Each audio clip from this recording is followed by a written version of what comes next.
pour la population à Bissoawa. Bino moko boyokaki yango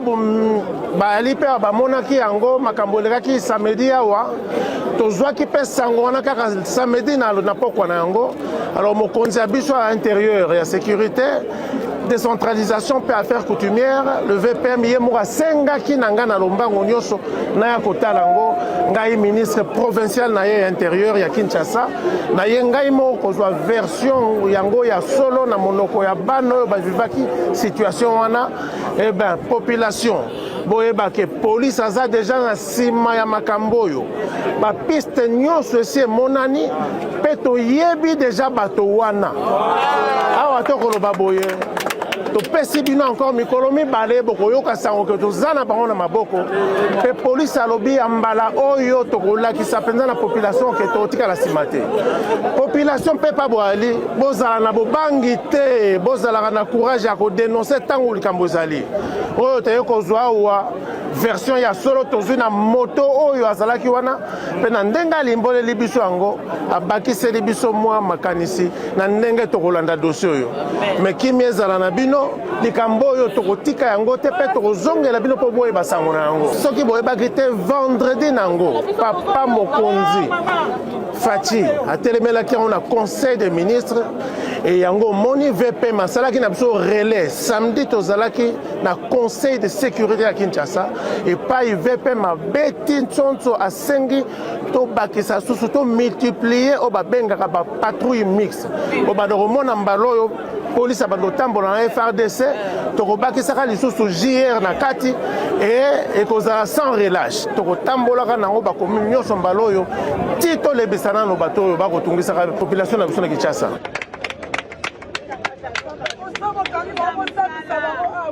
ministre intérieur ndenge aye awa seke solution ya makambo nyonso tozwa yango na descente ya bakonzi nyonso basoda ya la police oyo nyonso namoni towana esengo mpe toasi ke no mosala ezosalama mpe soki ebando kontego na makambo nyonso ezala malamu mpo totongo bavictime ebele mais cette fois-ci tokenda na bavoi mosusu basala biso me namoni cette fois-ci mpenza toyoke na voi moko ya mbango mpo na mpe du temps tomoni réaction na bino tosepeli bino na réaction bakonzi. Vous êtes sans ignorer tous informés de la situation qui s'est passée le samedi dernier à Yolo, où on a perdu un être cher à une famille, un père de famille, qui s'est fait tuer comme un chien dans la rue, simplement parce qu'il y a de l'insécurité en ce moment. Et la police est déjà sur la piste de ces malfrats. Et sur demande du VPM, le vice-premier ministre de l'Intérieur, qui nous a carrément demandé de nous rendre sur le lieu et de nous imprégner de la situation et avoir en plus d'autres versions de faits. Et nous l'avons fait aujourd'hui. Croyez-moi, nous avons plusieurs éléments qui se sont ajoutés dans ces enquêtes et nous promettons à la population que d'ici 48 heures, nous aurons certainement une suite qui sera vraiment à mesure de nous mettre sur une bonne piste afin de mettre la main sur ces malfrats. Voilà ce que je pouvais dire aujourd'hui. Et nous avons quand même rendu visite à la famille aussi pour leur consoler et dire un mot de condoléances à cette famille qui ne méritait surtout pas perdre un être si cher, un responsable. Et c'est la raison pour laquelle d'ailleurs, je vous le dis moi personnellement en tant que révolté, je me mettrai vraiment derrière cette histoire pour qu'afin que justice soit faite et qu'on puisse mettre ces malfrats hors d'état de nuire. Et nous sommes sur de bonnes pistes en ce moment. Donc vraiment, je ne sais pas, la population, soyez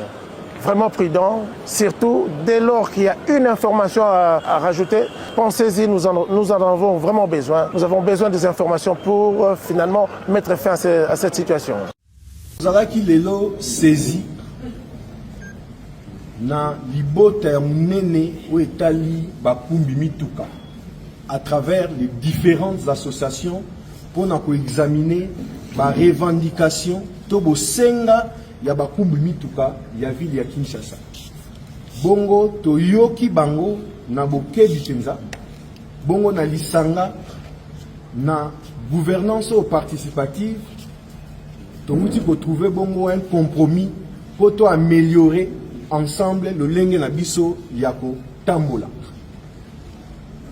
Revendication ya munene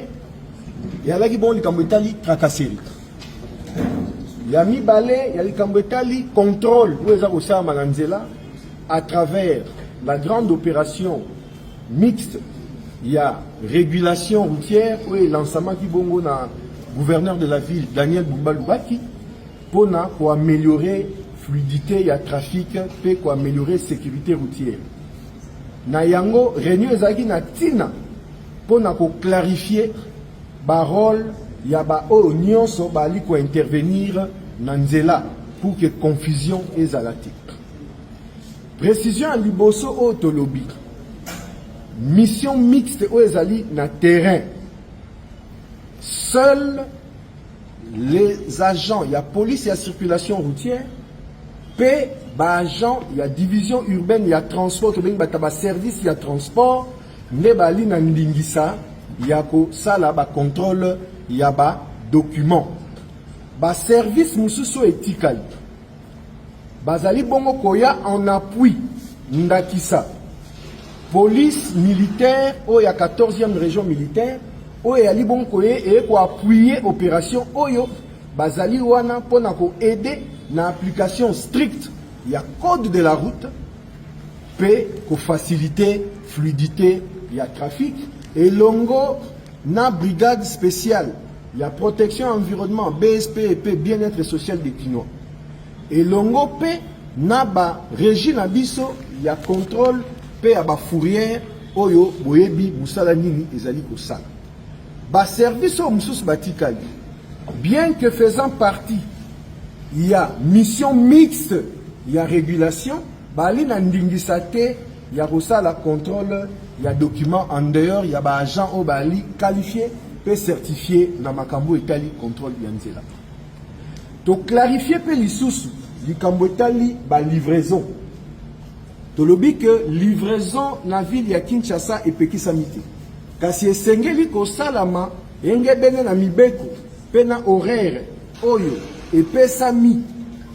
na nzela oyo mokambi ya Ngumba Kinshasa alobaki mokolo ya lundi mardi pe mercredi ba camion à grand tonnage et kotambola de 22h kino na 5h du matin. Kasi ba camion ya mike oyo ali ko sala livraison yango ekoki kotambola kasi eza na ndingisa te ya kotelema na balabala pona kokanga balabala na camion ya mike nde yango ekosala livraison. Camion ememaka mai ya monene, camion ememaka masanga ya minene, camion oyo ezali komema basima mpe ali koteka na balabala epekisami kotambola bamikolo wana na moi ekotambola se na butu. Kasi camion ya moke ata komemi sima eyali infraction te. Camion oya moke ata kwememi mapa et ali infraction te. Camion oya moke ata kwememi mai et ali infraction te. Mais camion nyonso ya grand tonnage o ezali ba ben e ezali na taille ezali ya ba ben nyonso wana et ali concerné na makambo etali ba restriction oyo epesamaki na tata mokambi ya Ngumba Kinshasa. Tala maeto yokani na bandeko pour que paix sociale kimia ekoka kozonga na musala na biso o tosala mikolo na mikolo oyo ali komema ba kinois musala oyo ba association ba chauffeur o bali ba partenaire ya mobilité bakoka bongo kozongela musala na bango poto retirer ba élément ya tracasserie o nyonso ezali kotungisa to beti PCT na likambo etali ba amende prohibitif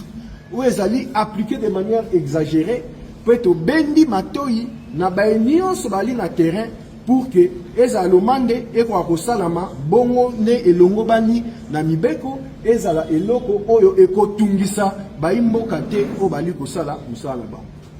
basengi biso pe likambu etali eta ya bamituka bandeko basengi epa ya tata mokambi ya Ngumba Kinshasa akoka kopesa moratoire pona bazwa ngonga ya kobongisa bamituka na bango kotia yango na baeta oyo elongo bani bongo na laki bango bosenga na bango na liko komisa ngo en express epa ya tata mokambi ya Ngumba Kinshasa bongo akoka kopesa biyano kasi toyoki passe mate ye moko pa ali très attentif na makambo oyo bongo makambo tolobaki oyo ekosalama mikolo ya likoya mpona makambo etali ba VTC ezala ya kokima te ezala ya lombango te bato bayeba te ekosalama bongo avant tosala yango commission moko tokotia en place nde kodéfinir ndenge processus ya identification wana ekosalama ezala mpona ba VTC ezala mpona bamituka oyo nyonso eyali concerné na processus wana réunion eleki bongo malamu na libota nde toatterrir mpona koloba ete lobi misala ekoka kozonga lolenge esengeli.